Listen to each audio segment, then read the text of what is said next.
महात्मा गांधींनी भाषावर प्रांतरचनेला मान्यता दिली होती आणि लोकमान्य टिळक देखील भाषावर प्रांतरचनेच्या बाजूनेच होते आणि पाठिंबा दर्शवण्यासाठी त्यांनी ठिकठिकाणी सभा घेतल्या. सरदार वल्लभभाई पटेल यांनी मुंबईचा विकास फक्त गुजरातांनी केला असे नमूद केले. संयुक्त महाराष्ट्राच्या चळवळीत 105 जणांनी आपल्या जीवाचं बलिदान दिलं होतं. सखा पाटलांनी 5,000 वर्ष देखील मुंबई महाराष्ट्राला मिळणार नाही. काँग्रेसचे ज्येष्ठ नेते यशवंतराव चव्हाण यांनी तर मला महाराष्ट्र आणि नेहरू यांच्यामध्ये नेहरू महत्वाचे वाटतात व मोरारजींनी काँग्रेस जिवंत असेपर्यंत मुंबई महाराष्ट्राला मिळणार नाही ही संयुक्त महाराष्ट्र चळवळीच्या विरोधात असणाऱ्या नेत्यांची चांगलीच खबर घेतली. या अहवालात त्यांनी महाराष्ट्रातील लोकांवरती अपमानास्पद टिप्पणी केली आणि नेहरूंचं स्वागत काळ्या झेंड्यांनी व निषेधानेच होत असे आणि बेळगाव बाबतचा महाराष्ट्र कर्नाटक प्रश्न अजून या द्विराज्याची स्थापना होत असताना महाराष्ट्र राज्याने गुजरातला 10 कोटी रुपये द्यायचे आणि महाराष्ट्राचा कलश दिल्लीहून महाराष्ट्राचे पहिले मुख्यमंत्री यशवंतराव चव्हाण यांच्या हस्ते आहे.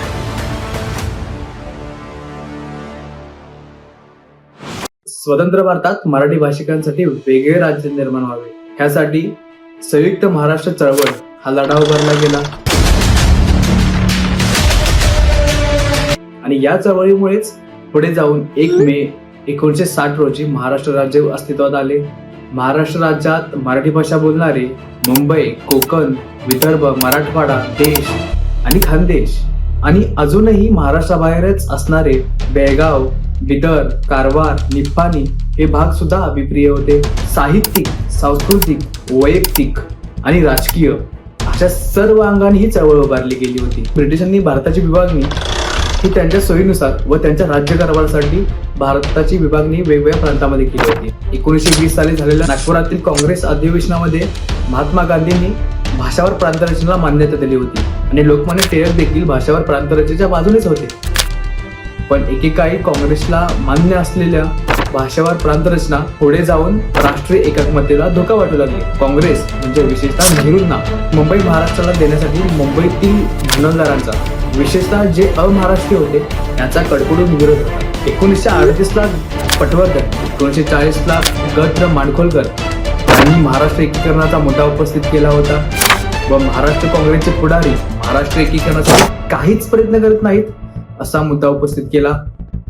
1946 रोजी झालेलं साहित्य संमेलन माडखोलकरांच्या अध्यक्षतेखाली झालं आणि यावेळेस समितीने 3 ठराव साहित्यकारांना दिले. त्याला राजकीय नेत्यांनी पाठिंबा दिला. डॉक्टर बाबासाहेब आंबेडकर यांचा देखील संयुक्त महाराष्ट्र चळवळीला पाठिंबा होता आणि पाठिंबा दर्शवण्यासाठी त्यांनी ठिकठिकाणी सभा घेतल्या.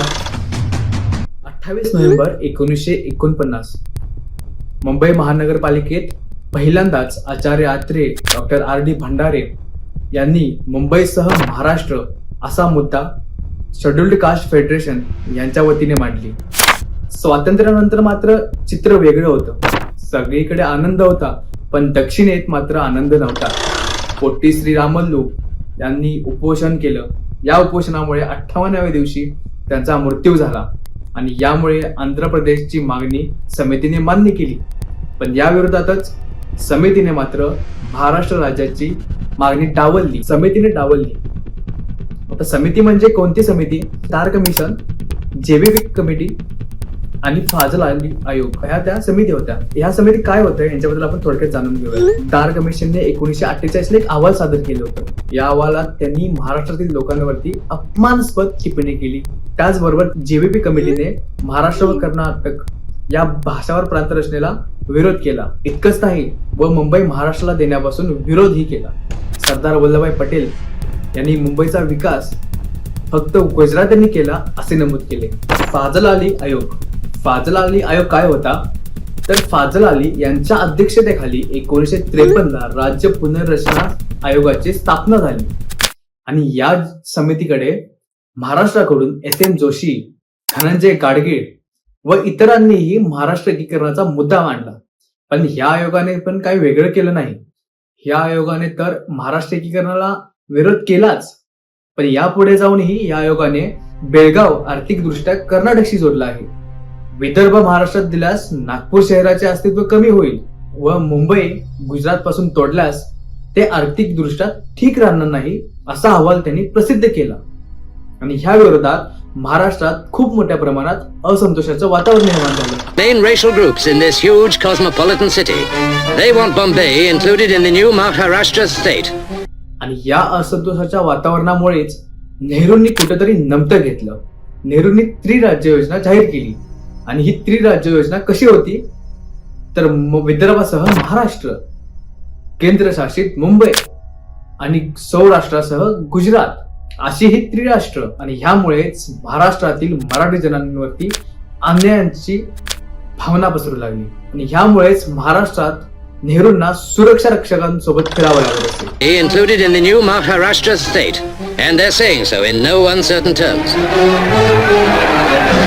महाराष्ट्रातील काँग्रेस नेत्यांनी तर केंद्रासमोर गुडघे टेकले.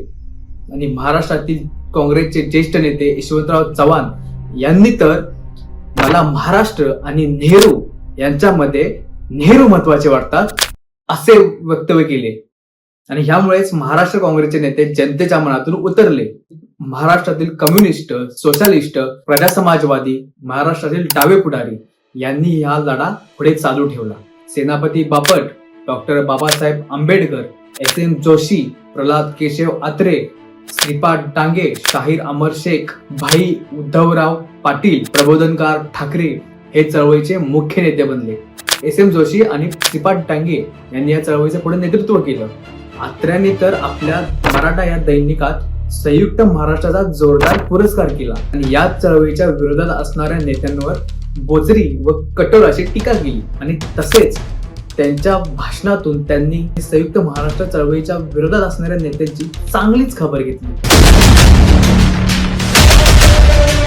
यासोबतच शाहीर अमर शेख, अण्णाभाऊ साठे, शाहीर कवानकर यांनी आपल्या लोककलेतून मराठी अस्मिता जागृत ठेवली. 20 नोव्हेंबर 1955 मोरारजी देसाई काँग्रेसचे ज्येष्ठ नेते होते. त्यांनी चौपाट्यावरती सभा घेतली आणि या सभेमध्ये प्रक्षोभक अशी वक्तव्य केली. सखा पाटलांनी 5,000 वर्ष देखील मुंबई महाराष्ट्राला मिळणार नाही व मोरारजींनी काँग्रेस जिवंत असेपर्यंत मुंबई महाराष्ट्राला मिळणार नाही असं वक्तव्य केलं. तर या वक्तव्यामुळे सभेला जमलेल्या गर्दीने सभा चपलांनी व दगडांनी उलटवून लावली. 21 नोव्हेंबर 1955 म्हणजे दुसऱ्या दिवशी लगेचच एका विरोधात मोर्चे निघाले आणि या मोर्चावरती मोरारजींच्या सरकारकडून गोळीबार करण्यात आला. आणि या गोळीबारात 15 जणांचा मृत्यू झाला. आणि यानंतर 2 ते 3 महिन्यात 1956 जानेवारी ते फेब्रुवारी या दरम्यान नेहरूंनी केंद्रशासित मुंबईची घोषणा केली. आणि ह्यामुळे महाराष्ट्रात लोक रस्त्यावरती उतरले. हरताळ, सत्याग्रह, मोर्चे चालू झाले. आणि मोरारजींच्या सरकारकडून ह्या मोर्चांवरती गोळीबार करून आणखी 80 जणांचा जीव घेतला. आणि आतापर्यंत संयुक्त महाराष्ट्राच्या चळवळीत 105 जणांनी आपल्या जीवाचं बलिदान दिलं होतं. आणि यांच्याच स्मरणार्थ मुंबईच्या फ्लोरा फाउंटेन येथे हुतात्मा स्मारक उभारण्यात आलं. आणि या समितीने आता महाराष्ट्रातच थांबून चालणार नाही या विचाराने दिल्लीतही खूप मोठ्या प्रमाणात सत्याग्रह घडवून आणले. या चळवळीच्या काळात महाराष्ट्रात असंतोषाचं वातावरण शिगेला पोचलं होतं. त्यामुळे महाराष्ट्रात नेहरूंना सुरक्षा रक्षकांसोबत फिरावं लागत असे. आणि नेहरूंचं स्वागत काळ्या झेंड्यांनी व निषेधानेच होत असे. आणि ह्याच काळात भारताचे अर्थमंत्री असणारे C.D. देशमुख यांनी महाराष्ट्रावर होणाऱ्या अन्यायामुळे आपला राजीनामा दिला. आणि ह्यामुळे या चळवळीला आणखीन बळ मिळाले. आणि त्यामुळेच काँग्रेसने नमतं पाऊल घेत 1 नोव्हेंबर 1956 सौराष्ट्रासह गुजरात, मराठवाडा, मुंबई व विदर्भ या भागातील सर्व मराठी प्रदेश मिळून महाराष्ट्र असे द्विराष्ट्र घोषित केले. पण गुजरात आणि महाराष्ट्र येथे दोन्हीकडेही याचा कडाडून विरोध झाला. यहाँ भी गुजरात को सेपरेट करने के लिए ऑल ओवर गुजरात कई प्रोटेस्ट हो रहे, ऑल्बिएट पीसफुल वंस. लेकिन इन्हीं प्रोटेस्ट में से एक बहुत ही मेजर टर्निंग पॉइंट था 1956 का खंबी सत्याग्रह. आणि याच काळात 1957 झालेल्या लोकसभा निवडणुकीत संयुक्त महाराष्ट्र चळवळीची जी समिती होती यांनी निवडणूक लढवली. आणि या निवडणुकीत समितीला भरघोस यश मिळालं. आणि ही समिती प्रमुख विरोधी पक्ष बनली. आणि डॉक्टर R.D. भंडारे हे संयुक्त महाराष्ट्राचे पहिले विरोधी पक्षनेते बनले.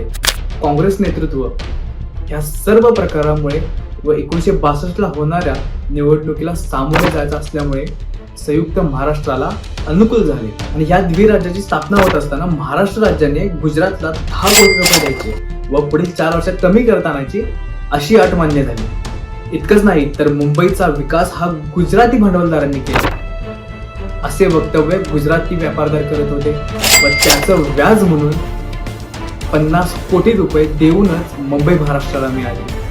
तर इथून पुढे जर कोणी म्हणालं की मुंबई ही कॉस्मोपॉलिटन, मुंबई ही सर्व देशाची, मुंबई ही मराठी माणसाची एकाची नाही, तर त्यांना कडाडून सांगा की मुंबईसाठी आम्ही व्याजासकट पैसे दिले. मुंबई ही फक्त मराठी माणसाची.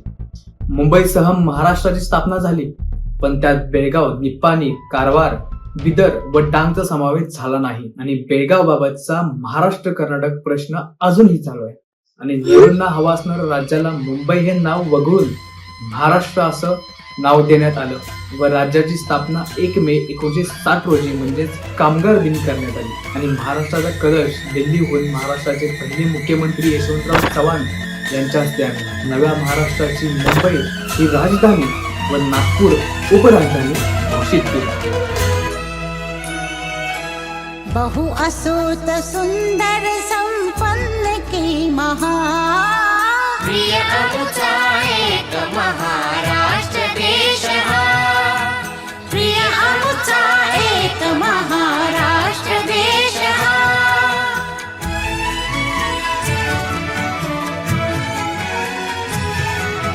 गगन भेदी गिरिबिळ अनुनच जिथे उमे, आकांक्षा पुढती जिथे गगन टेंगणे, अटके वरी जेथील त्या तुरगी जलकिडे, तेथ अडे काय जलाशयन दाविणे, पौरुषास अटक गमे जेथ दुस्सहा, प्रिय मुचा एक महाराष्ट्र देश हा, प्रिय